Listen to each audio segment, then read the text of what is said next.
بسم الله الرحمن الرحیم. الحمد لله وحده والصلاة والسلام على من لا نبی بعده. اما بعد، السلام علیکم و رحمت الله و برکاته. کتاب شرح درس‌های مهم برای عموم امت. درس چهارم، قسم‌های توحید و قسم‌های شرک. بیان قسم‌های توحید و آن سه قسم است: توحید ربوبیت، توحید الوهیت و توحید نام‌ها و صفات‌ها. اما توحید ربوبیت آن ایمان داشتن به این است که الله پاک آفریدگار همه چیز و در همه چیز تصرف کننده است. او را در این امور شریک نیست.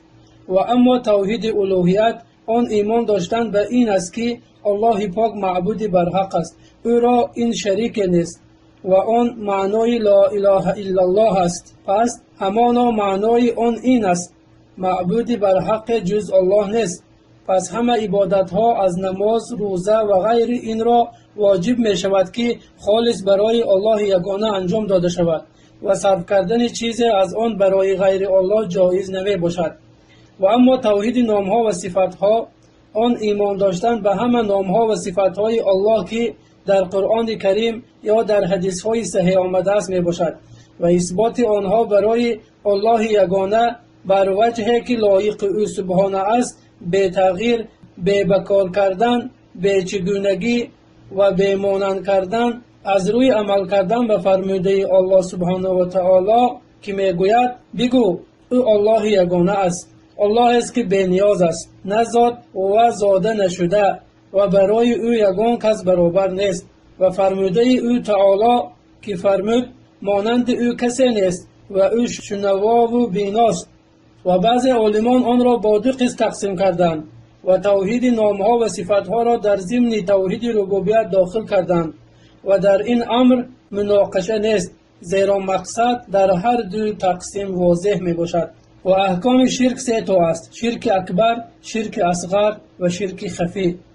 از شرک اکبر آن موجب بیکار شدن عملها و همیشه در آتش دوزخ ماندن است برای کسی که بر آن بمیرد، همان گونه که الله تعالی می فرماید: و اگر شرک می ورزیدند هر آینه آنچه را که انجام داده بودند از اعمال نیک آنها نابود می شد.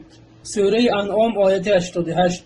و الله سبحانه و تعالی می فرماید: مشرکان را سزاوار نیست که مسجدهای الله را آباد کنند در حالی که به کفر خود گواهی می دهند. آنها اعمالشان نابود شده و در آتش جهنم جاویدانه خواهند ماند. و البته کسی که بر شرک بمیرد پس هرگز او را بخشیده نمی شود و بر او جنت حرام است.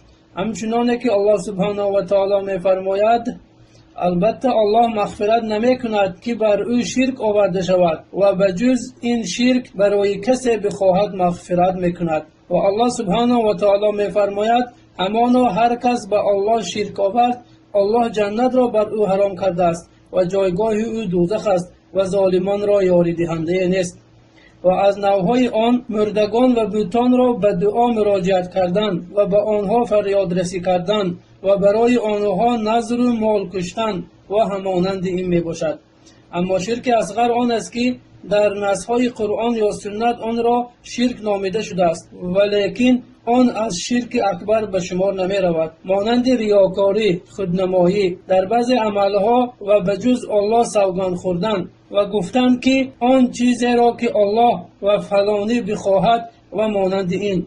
از روی فرموده پیامبر صلی الله علیه و سلم: سخت‌ترین چیزی که من بر شما می ترسم شرک اصغر است. پس از آن پرسیده شد، فرمود: ریا، خودنمایی است. و فرموده پیامبر صلی الله علیه و سلم که کسی به چیز جز نام الله قسم بخورد پس به راستی شرک آورده است. و فرموده پیامبر صلی الله علیه و سلم است که آن چیزی را که الله خواهد و فلانی خواهد نگوید، ولیکن آن چیزی را الله خواهد سپس فلانی خواهد بگوید. این را ابو داود به اسناد صحیح از حذیفه ابن یمان رضی الله عنه روایت کرده است. و این نوع شرک موجب ردت، کافر شدن و موجب همیشه در آتش دوزخ ماندن نمی باشد، ولیکن آن کمال توحید واجب را نفی میکند. اما نوع سوم و آن شرک خفی، شرک پوشیده است. پس دلیل آن فرموده پیامبر صلی الله علیه و سلم است که: آیا خبر دهم شما را به آن چیزی که در نزد من بر شما از مسیح دجال ترسناکتر است؟ گفتند بله ای رسول الله. فرمودند: شرک خفی است. مرد قائم شده نماز میخواند، پس وقتی میبیند مرد به او نگاه دارد، پس نمازش را زینت میدهد. و درست است که شرک تنها با دو نوع تقسیم کرده شود، شرک اکبر و شرک اصغر. اما شرک خفی یعنی شرک پوشیده این دو را فرا میگیرد. پس گاها در شرک اکبر واقع می شود مانند شرک منافقان، زیرا آنها عقیده های باطلشان را پنهان میکنند و اسلام را از روی ریا، خودنمایی و از ترس جانهایشان آشکار میکنند. و در شرک اصغر واقع می شود مانند ریا، همچنانه که در حدیث محمود ابن لبید انصاری و حدیث ابو سعید ذکر شد و الله توفیق دهنده است.